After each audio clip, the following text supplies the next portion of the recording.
My name is Erickson Uti. Good evening, ma'am. My name is Erickson Utida, and my topic is TC and Writing Philosophy.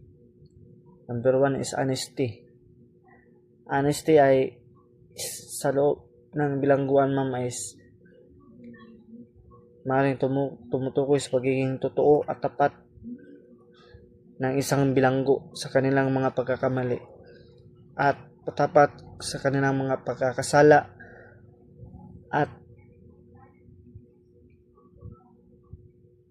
maaaring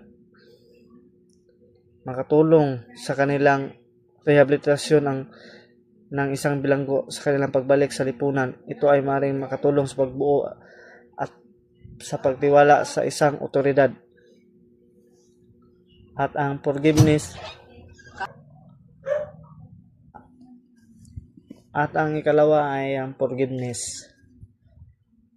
Ang forgiveness, ma'am, ay sa loob ng bilangguan ay maaring tumutukoy sa pagbigay ng kapatawaran ng isang bilanggo sa kanilang pagkakamali at pagkakasala. Ito ay maaring mapakita sa pamagitan ng pagtanggap ng kanilang pagkakamali, paghingi ng tawad sa mga naapektuhan at pagsisikap ng bagong buhay.